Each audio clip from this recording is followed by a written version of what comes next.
How you guys doing? This is your boy BP, your boy Skippy right here for your Raw review, you guys. This Raw, this Raw, I mean, I don't know. I mean, kind of a letdown, would you say? Yeah, it was a kind of a letdown. I mean, I really didn't expect some of the stuff to happen, but it did happen, and hey, whatever, it's Raw, you know, it's unpredictable bullshit, same old Vince McMahon crap. Even though he has not been there, so I really can't blame it too much on him because He's still making final calls and shit. Yeah, he does. But Heyman, he's got a good foot in the door, and he's doing a pretty good job so far. So remember, SmackDown at its peak was ran by Paul Heyman. That's facts right there, fellas and ladies. Anyway, starting out, man, Becky Lynch, your Raw Women's Champion, comes out to the ring, and she is talking about what happened the night before, Elimination Chamber, about Shayna Baszler, completely domination. So, she, you know, I like Becky, dude. I think it's time to. I think her course is ran. I'm thinking it's kind of like her. I don't fiance. think she's cool anymore. I think she's just annoying. I was gonna say that, but I didn't want to be mean about it because I still do like her, but she is annoying. But she's I don't know if she's a good or she's like in between kind of annoying for me right now. Or like her husband, or sorry, her fiance, Rollins there. He's annoying too. Yeah. But I don't know. It's just me. That's just me, you guys. I don't know. If you guys agree, cool. If you guys not, I'm sorry. That's just my opinion of it. I was hoping to see Shayna take her out or something, but of course, you know. Shayna, she was not there. I don't know. She completely dominated the Elimination Chamber. I'm surprised she didn't show up on the night before or night after or at the Raw. Brag about it, and Raw, but she didn't. So, but Becky Lynch, she showed up and she was hell bent and saying what she had to say, and she's ready for Shayna Baszler at WrestleMania. Something about a bitch or something. God, yeah. Oh, that's what did happen. They did show Shayna on the screen after the Elimination Chamber, and she called Becky. She's right on it. She's like, "I'm coming for you, bitch." And Bam, Becky says, "I'm the bitch that wins the division. Yeah. I'm the man. Who's the man? I'm the man. I'm the man. Blah blah." Yeah. Anyway, so that's what happened there. First matchup, Rey Mysterio going 1-on-1 against Angel Garza. Dude, another great match from these guys. I love watching these luchadors go at it, especially the more experienced Rey Mysterio. You know, wrestling with these young guys, and it's fantastic to see Angel Garza. I'm a big fan of Angel Garza. Zelina, of course, is his manager as well as Andrade's. So that's pretty cool how they got things going on with that so far. I'm not sure exactly what's going to happen with Bray. Has anybody heard anything about Dominic? I don't know what's going on with Ray. What is he even doing this year for WrestleMania? Is he in an Andre the Giant Battle Royal? What's going on with the guy? I don't know. I'm your papi. He hasn't been in the storyline for a while. For a little while, you know what I'm saying? He's just tied up with this Andrade shit and Zelina shit. And yeah, he's so. See, this was making me think that this whole Mexican Latino vibe is going to happen sometime after WrestleMania. I'm thinking whether it be Ray with them, the Lucha House Party, Angel, Andrade, Zelina, of course, running the show. I don't know. So I think it'll be good to have them do that. But who knows? Angel Garza did lose the match. 3 stars. Rey Mysterio once again won, but Ray did not need to win this match. But it didn't matter because Ray always does what he has to do for younger guys. But it was pretty cool to see Ray actually win this match and take out Angel Garza. But he didn't have to. I almost feel bad for Ray every time he comes back. Like, it feels like Vince has nothing good for him. And like, oh, hey, we'll sign you back and you'll make some money and that's it. We'll do some good with you, and doing some good with you is ruining your win streak, and that's going to be that. Yeah. But yeah, so that's what happened there, you guys. I don't know.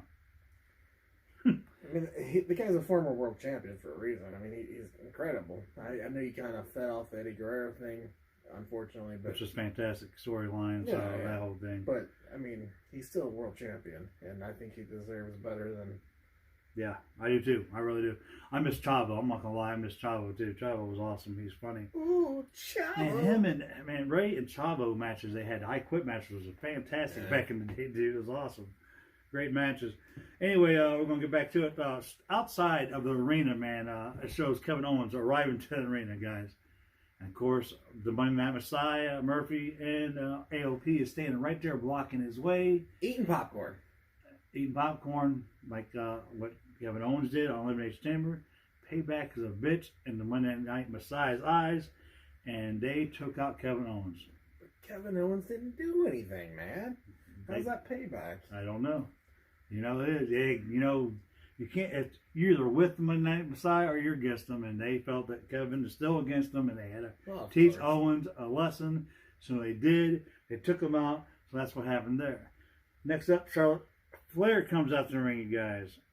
She shows up, and she's talking about, of course, the package they show once again. Well, actually, Charlotte showed it this time of Rhea Ripley being in a Tampa football field, the stadium where they're going to have WrestleMania talking, and she's just talking major crap.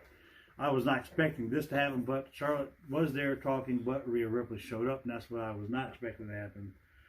And she confronted Charlotte, and she put Charlotte on her ass. So the Queen hit the floor pretty good, man. I'm kind of excited for this match, man. I want to see where they're going to go. Are they going to give Charlotte the title? Is Charlotte going back to NXT?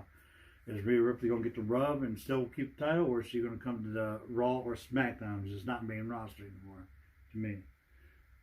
What do you think, man, about this whole situation? I'm hoping, for the love of God, that Charlotte doesn't destroy Rhea. I just think, yeah. I don't see anyone destroying the Nightmare. I'm going to tell you right now, if Rhea Ripley did what she did against Shayna Baszler, and for you to do, if you do what you did to the damn Fiend, dude, I'm going to tell you, it's stupid. And I believe that they can almost get away with what they did with the Fiend, but I think it's a disgrace. Because I think there is something better for the Fiend with this John Cena thing now, but we're going to get that later down the road, next show, whatever, I don't know, a couple shows. No, they still really dropped the ball. They did drop the ball, but it should have been Bray Wyatt, not the Fiend. But, yeah, if they let Charlotte, I mean, I could see maybe her cheating to win, maybe foot on rope, maybe getting lucky, holding the tights or something. Something stupid like that for Charlotte to win this match. But don't dominate Rhea Ripley. You can't do that. No, I don't think that's going to happen either. There's But no I don't see any purpose. I don't see any purpose in Charlotte winning. I don't either. I don't put it past. Vince McMahon's yeah. like a dick sucked by her, honestly. Exactly. It's terrible. Like, Charlotte is just one of the ones that's constantly shoved down your throat. Yeah. I think she's constantly shoving things. Right.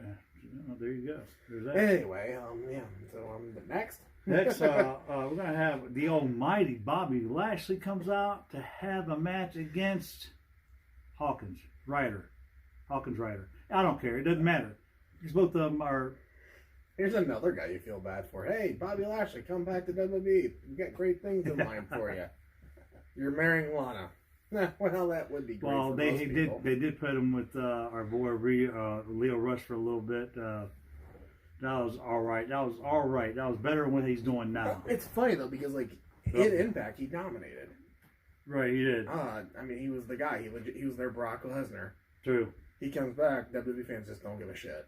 They're like whatever. And I think part of it's probably bad storyline. I think that's exactly what it is. That's mostly bad storyline. I'm thinking. Zack Ryder did lose this match, of course. 2 stars from me because I had to give Bobby something. Bum. Bobby Lashley did win the match. Thank God Lana wasn't there because she's off making a porn or some kind of movie. I don't know. That's what they're saying. She was making a movie, doing something. But yeah, there's that. Where the hell's Rusev then? With his wife Lana, because you know Lana and Bobby Lashley, that's the whole storyline thing. But I don't know what's going on. I think Rusev is writing out his contract and leaving. That's what I think's happening. Can you imagine? He might be going to AEW. Lana has re-signed, but Rusev has not. Wow. Hey, just because you're working for different companies doesn't mean it can't work. Look, Britt Baker, Adam Cole, Dean Ambrose, now AEW. Moxley, of course, and AEW's work schedule is tremendously easy. They have Wednesday and then they go home. that's it. Unless you're part of the elite or whatever and you're running the company, they have it a little tough. But Well, they go to different interviews. look at Britt Baker. She literally shows up Wednesday to do her thing and then goes back to her dentist life the rest of the week. Or goes and hangs out with her boyfriend, Adam Cole. I seen a Which- picture of her giving Adam Cole the fucking braces or something. I don't remember. I heard Invisalign. this or is whatever this. they're called. Yeah, no, that probably can be true. But I heard that Friday, March 6th, when I seen these guys at NXT, Adam Cole was there. Of course, his other Patriot, Roderick Strong, was there, but the other two was not there. But I heard that Britt Baker was backstage at NXT live event in Cleveland Why for her not? man. She lives in Pittsburgh. It's only a little bit of a drive. That kind of pissed me off because it's NXT live. Britt, I wasn't going to videotape you being there if you'd have showed up to the ring. That was You pretty might not have, fantastic. but somebody would have. Well, that's a lie because I would have videotaped yeah, it. Exclusive here on BP's Corner. Right. Britt You made it. Britt Baker Baker. shows up on NXT Live. Speaking of NXT Live, I heard the night after or something like that, NXT was somewhere else, and the Roserweights changed outfits. Ah, that's hilarious. Pete Dunne wore Riddle's tights, and Riddle wore Pete Dunne's overalls. There's a picture, if you guys find it, Good of God. Matt Riddle on the internet wearing Pete Dunne's singlet, dude. You guys got to see it. It's awesome. Look it up. Matter of fact, I'm going to find it again as soon as I'm done here. But it was funny. Anyway, that's what happened there. Zack Ryder did get his ass whipped. Bobby Lashley did win. Next up, our boy, number one contender, Drew McIntyre, comes out to have a match against Eric Rowan. And what the hell are they doing with Rowan, dude? Kill the web. I mean, spider. They Rowan was this unstoppable force, man, and now all of a sudden they're like they fed him to Drew, and Drew fed the steers to the rabbit, to the damn rabbit, to the spider. You had me thinking rabbit for a minute. He smashed the spider all to pieces, dude, inside the cage. That was pretty funny. Claymore kick, 3 stars from me. Drew McIntyre wins the match. Good night. You gotta build up Drew, but at the expense of Rowan. That seems silly. Especially after you're making Rowan be this dominant guy for all this time. I'm not a big fan of Rowan in general. Right. I think his best work was with the Wyatt family, and I even like the Bludgeon Brothers, even though our good friend, the Spirit, doesn't really care for him. True. With their fake mullets. Yeah, true. But, Yeah, that's what happened with that. Drew McIntyre wins the match. Next up, women's tag team match. The women's tag team champions, the Good Warriors, come out to the ring, and they are annoyingly funny, dude. They are annoyingly funny. kind of I'm stole sitting the here- Iconics gimmick here, didn't they? They're talking in their language. It's so annoying. It's so annoying, but they're funny while they're doing it because the way they interact with each other. And Kairi Sane, oh my God, she had me. I kind of get a little Dying. I kind of get a little turned on by Asuka when she's spitting out some angry Japanese words at me, and I'm like, yeah, keep saying it, honey. Yeah, I like that. Kyrie going off of Asuka was just too funny to me. I did say something about Alexa Bliss and how she's been talking You shit. catch words here and there, dude. It's funny. Yeah. These guys are really annoyingly funny. They are funny though. But hey, it was good to see these two women on TV, not defending their titles, but at least they're on TV as a team wrestling. Because maybe we're getting back into the women's tag team division part. Anyway, Roman this being a truly- triple threat, yeah. Yeah, who they took on, which I really don't understand this team. Liv Morgan, Natalia, but I guess she had put them together. Beth is not there yet because what happened with her last week, so she could tag team up with Natalia. With Morgan, they couldn't put her with the Riot Squad. She's by herself now. So, you know, what other woman can Liv Morgan team up with that's inside of the WWE right now? Besides, on Raw roster, I know one they can do on SmackDown. If they would break up Fire and Desire, they can actually team up Miss Rose with Morgan, but they call that the Blantourage. But, that's just me. That's what I would do. Both of them fine as I fuck. don't think I'd be able to watch that without Yeah. lotion. But anyway, Natalia and Liv Morgan did lose this match 3 stars to the Kabuki Warriors. Your champions dominated, and they dominated in their Japanese language too. So there you go. Yeah. Yeah, cool. I don't know what else to say, man. Next up, the OC hit the ring, you guys. And they are talking about The Undertaker. AJ Styles puts on one hell of a promo here, guys. He's got a lot to say, and he says it perfectly. I thought it was a great, entertaining promo from him. I don't know. What do you think about that OC? AJ is a phenomenal one for a reason, but unfortunately, he's going to run into the Phenom. Well, he is running into the Phenom. He is going to run into him. But it did seem to kind of maybe potentially be leading to a gimmick match, like you said, on our Elimination Chamber show. Yeah. About a casket match or a buried alive match, something along those lines. I don't know. So evidently, Skippy thinks that by hearing what he just said, he said, unfortunately, AJ's going to be running into the Phenom. I'm going to say, unfortunately, the Phenom, his time is up, but he's running into the phenomenal one. So you know where the picks are going to go there for WrestleMania. I just don't know what to think about the Undertaker at WrestleMania anymore. Like, I'm happy that he's still doing it because Right. you know, I'm a big fan of it. As always has been. Right. But I mean, he has already lost a couple times. True. And, I mean, it doesn't make sense for Styles to beat the Taker. It doesn't. It's supposed to be as a rub to kind of push the guy that beats him. You know, and Roman Reigns got that push. What is it? Only like two people's beat the Undertaker at WrestleMania, right? Roman and Brock. Yeah. So there you go. And, you know, you've seen what Brock's done since then. Probably didn't need to do it, but, I mean, it did help him. Yeah, it did. But, yeah, I don't know, man. Like, we can talk about it more when we're doing a prediction show. I just don't see it. Like, it just doesn't make sense for Styles to win. It doesn't, but it does. I don't know. I understand what you're saying, and But Styles is a longtime veteran as well. Like, Exactly. He's got nothing to prove. he doesn't. He either is Taker. It's I'll be just more honest of a with you. dream match more than anything. But Which they didn't give us once again, and I swear to God, they better never give us now because I don't want to see two skeletons in the ring, Sting and Undertaker. I don't want to see it. I don't want to see that match. They should have given it to us a long time ago. well, maybe we'll get like a hologram or something. Yeah, A hologram versus hologram. Yeah. You guys, Son next Taker. up, 24/7 championship on the line. Dude. Have a mighty have fallen hair. I'm going to tell you the truth. Big Swole.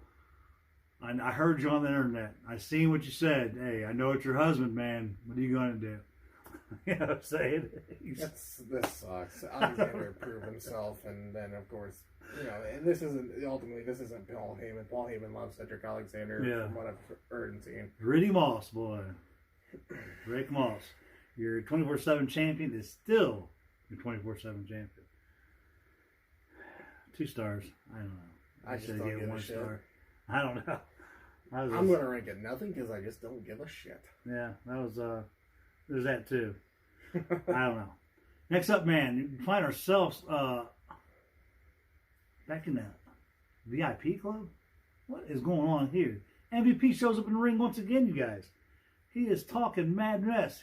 He wants to be a manager of some sort of somebody. And who does he name next? Edge. Are you serious right now? Dude, really?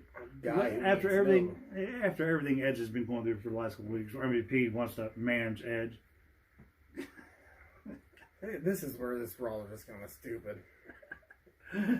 Let's just say Edge shows up to the arena because they've been waiting for Edge to show up all night to the arena. And finally he shows up to the arena. And he came in the ring and to interrupt MVP, and he really didn't give a shit about MVP. He just like blew him off like he wasn't even there. He grabbed the mic from MVP, or I think it was, and he said, Randy, I want you. I want you now. And, you know, MVP said something about Edge's wife.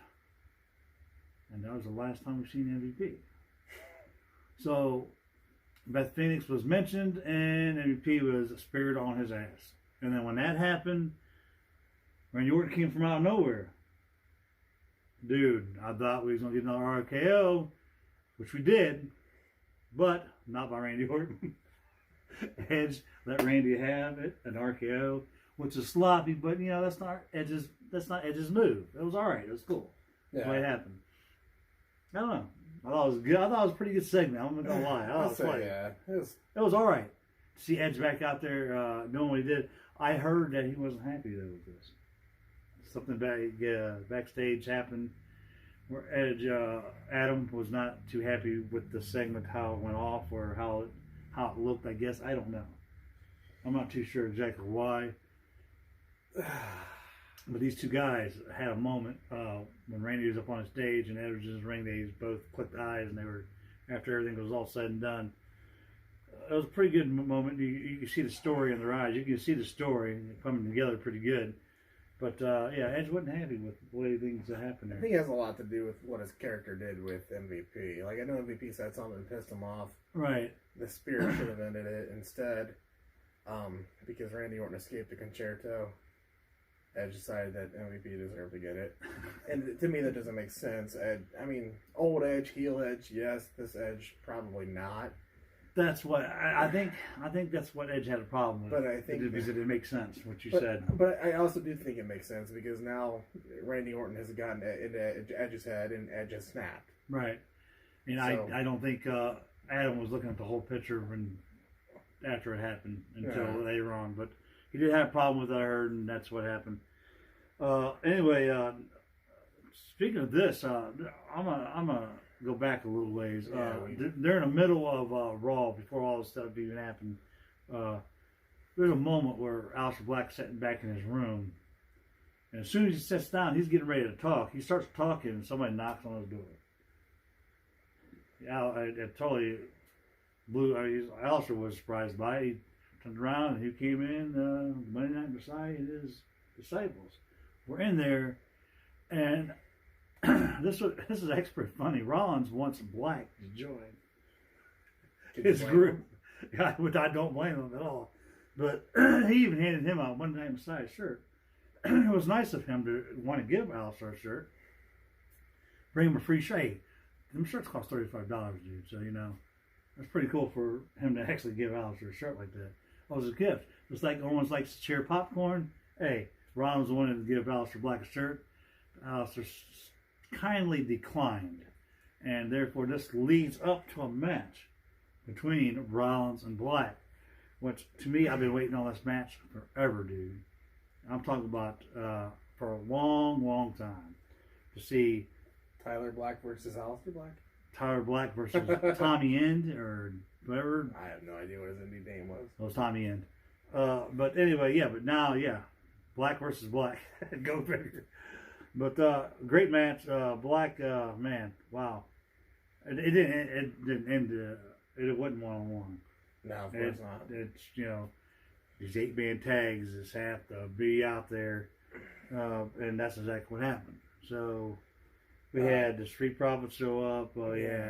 Viking Raiders show up because, of course, Murphy and the LP had to get involved, and this match just turned into a whole clusterfuck. Exactly what happened. 8-man match mode. So, but just of course, Black out of the picture. I mean, honestly, and it really did. That kind of pissed me off. It did. Black did win this match because of disqualification. Yeah. So don't get me wrong there. That match between Black and Rollins, I actually did give it 3 stars on that because I can't stand disqualifications. Right. But Rollins and his disciples win the match against the Street Profits and the Viking Raiders, which I didn't understand either, but 4 stars. It was actually a good match. Owens did come out, you guys. He shows back up from getting beat down, and he tries to get himself involved, and he gets taken out too because of the numbers game.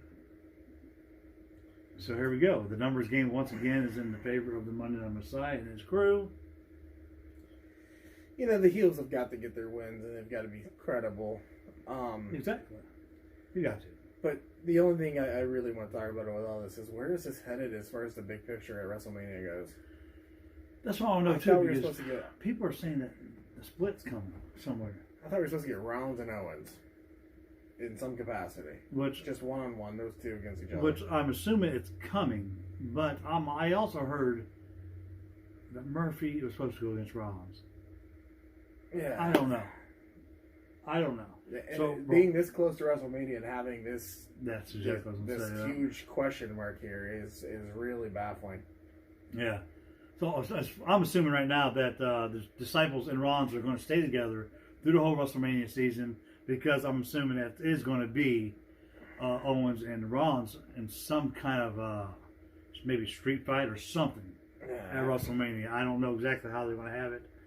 But Rollins stomps, of course, Owens, takes him out. And the Viking Raiders and Street Profits. What's going to happen here with these guys? I don't know. Are they going to have some kind of a tag team match? You know what they should do, dude. When you mentioned this a long time ago. Get rid of the tag team. Get rid of both tag team titles. Get rid of the blue. Get rid of the red. Get one nice giant black. Well, two because you need tag team. Man? Well, the black strap, gold. You know what I'm saying? Nah. Go back to the old, like the big, big world titles back in the day when British Bulldogs and the Hart Foundation. These nice titles. You know what I'm saying? Go back to what's one title for SmackDown. Why not? They got one title for damn women. You know. Well, the thought was there wasn't enough women to have. And there's not enough tag teams on them. They have two different belts. I don't think so. They're really not doing a good job building tag teams. Exactly. One belt, 10 tag teams in a division. Why not just do it? And not to knock on the Lucha House Party, like we have millions of times, but we've seen in the Elimination Chamber how talented they are. But they haven't been on SmackDown in what, 6 months, right. And all of a sudden they're just in the Elimination Chamber. Exactly. A great opportunity for them to finally get a chance. But granted, they've probably been on Main Event or 205 Live, if that's still even a thing. I don't know. I think it is. But but still, like you said, man, Lucha House Party. Get rid of the Lucha House Party. Get a different name. I don't think any. Well, I think a repackage, sure, but I just think that they really suck at building up these tag teams. Like Rollins and Murphy just winning the tag team titles out of nowhere. That was kind of silly. Because AOP was right there. Yeah. You have a tag team, a legitimate tag team right there on your roster, in your group, the Disciples, and somehow you're going to throw yourself in the mix with Murphy, and I don't understand. Yeah, I thought that turn was coming. Like AOP would be pissed off, and I can see Murphy winning the Intercontinental title, Rollins winning the World title, and AOP with the tag team titles. If you want to do something like Undisputed Era, there you go. But like I said, right now this is so confusing. Right now, I have no idea what's going on with this. I don't either. As far as WrestleMania goes, I don't either. It just doesn't make no sense. So I don't know what's going to happen. You remember, TakeOver's the night before, so I don't know exactly what's going to happen with them. I don't know what other NXT star is going to be on WrestleMania besides Rhea Ripley. Shayna Baszler is not an NXT star anymore, so I don't know what's going on with that. I'm hoping Adam Cole actually shows up, does something maybe with Triple H. Like we've talked about that, so I don't know. I know that right now Triple H has nothing either, and I don't think he wants anything this year, is what I heard. He's not really interested in having any kind of match. But I think that would help NXT, the brand, tremendously because everybody looks forward to the Triple H match. And why not wrestle one of his NXT guys? Why not put them over? I did see something like this, which if this happens, this will piss AJ Styles off big time. I did see a promo pic of Shawn Michaels standing face to face with Adam Cole. Now, this match happens at WrestleMania. This is really going to piss off AJ Styles. Because he wants to, you know what I'm saying? But anyway. It could open the door up to next year, though. It could. But yeah, I get it. But hey, you guys, this is your Raw review. Thanks so much for joining me and Skippy right here. As we always say, like, comment, share, subscribe. Always hit the post notification button up there, that little bell button. And before we go, I got a shout out to another person that does watch our show. Nancy Betty, her name is. Shout out to you, girl. Thank you so much for watching me and Skippy right here on our show. And you guys, till next time, we'll be here next time for the Wednesday Night Wars once again. We'll see what happens. Giant Takeover. Not to, Jericho. What's going to happen? Not to spoil it, but AEW's going to win. I'm sure that's going to happen because it's happened every week so far, except for maybe one. What is it? What are they? 12-1 now? I don't know. Yeah. But anyway, thanks so much, girl, for watching us. Until next time, like I said, me and Skippy right back here on the corner.